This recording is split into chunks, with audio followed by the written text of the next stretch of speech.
Ik stel mij voor, zonder vooruit te lopen op de adviezen der Rijksconferentie, dat zij zich richten zullen op een rijksverband, waarin Nederland, Indonesië, Suriname en Curaçao tezamen deel zullen hebben.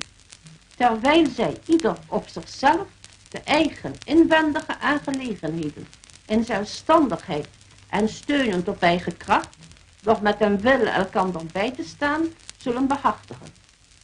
Ik meen dat zulke zelfstandigheid en samenwerking aan het Rijk en zijn delen de kracht kunnen geven om hun verantwoordelijkheid naar binnen en naar buiten ten volle te dragen.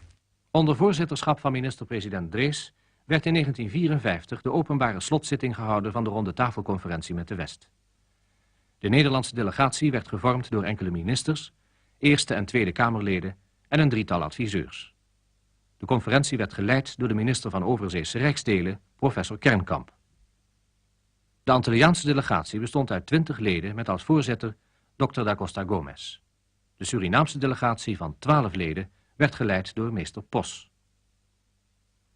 Er werd overeenstemming bereikt over het ontwerpstatuut voor een nieuwe rechtsorde in het Koninkrijk. Minister Kernkamp vatte de inhoud daarvan als volgt samen.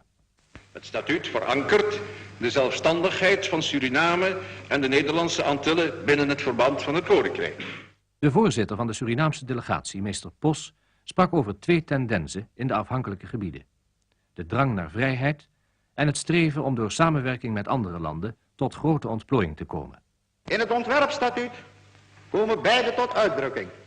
Het inzicht dat verbondenheid krachtiger maakt en de gedachte dat de bevolkingen der landen in zelfstandigheid over haar eigen aangelegenheden moeten beslissen.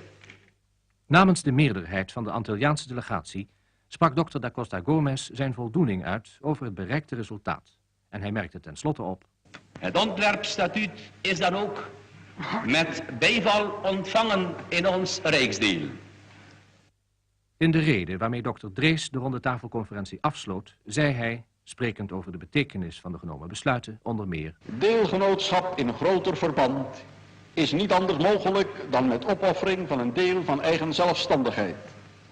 Door het statuut te aanvaarden geven niet alleen Suriname en de Nederlandse Antillen, maar geeft ook Nederland een deel van eigen meesterschap prijs. Ik ben ervan overtuigd dat het deelgenootschap in het Koninkrijk deze opoffering van elk der landen waard is. De leiders van de delegaties wensten elkaar geluk met de behaalde resultaten, die daarna aan de volksvertegenwoordigingen zouden worden voorgelegd. Op 29 december 1954 werd het statuut in een plechtige zitting in Den Haag bevestigd. Voor velen die dit meemaakten een onvergetelijke gebeurtenis.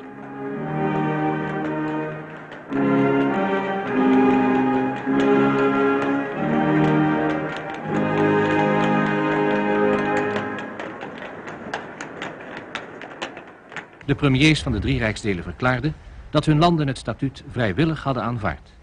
Dr. Drees merkte onder meer op: vooruitziende politiek eist de ontwikkeling van koloniale regering in de richting van zelfstandigheid te bevorderen.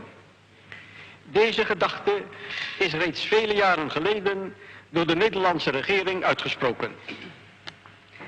Ten aanzien van Suriname en de Nederlandse Antillen heeft zij een gelukkige verwerkelijking gevonden.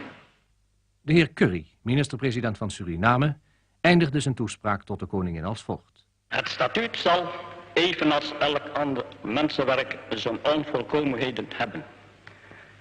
Mogen echter aan ons en aan hen, die na ons zullen komen, de wijsheid worden gegeven om haar naar de geest die bij het tot stand brengen daarvan voorgezeten heeft te hanteren, opdat het onder de bezielende leiding van het Huis van Oranje, waaraan ook de Surinamers zo zijn verknocht, de gehele bevolking van het Koninkrijk ten zegen zij.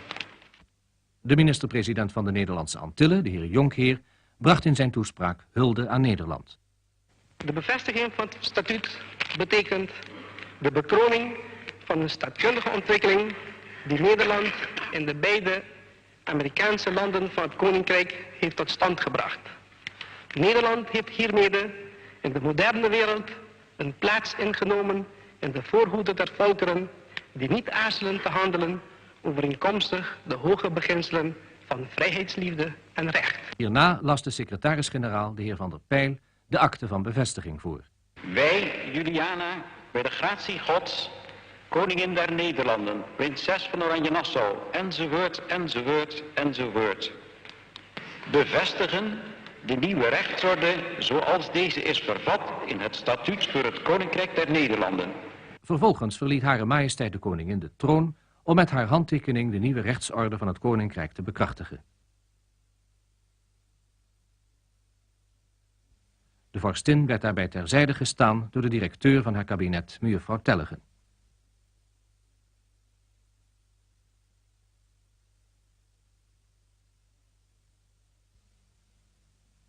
Nadat de koningin weer had plaatsgenomen, werd de akte, die in drievoud was opgesteld voor Nederland, getekend door minister-president Dr. Drees. Nadat ook de heren Currie voor Suriname en Jonkheer voor de Nederlandse Antillen hadden getekend, sprak aan het slot van deze plechtigheid koningin Juliana tot de vertegenwoordigers der 3 rijksdelen.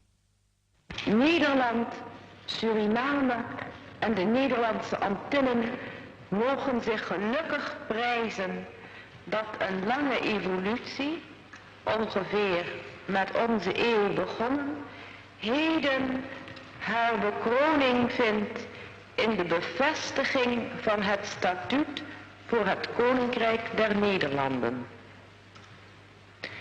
Dit is het resultaat van de ontwikkeling die voerde tot het definitief opheffen der koloniale verhoudingen.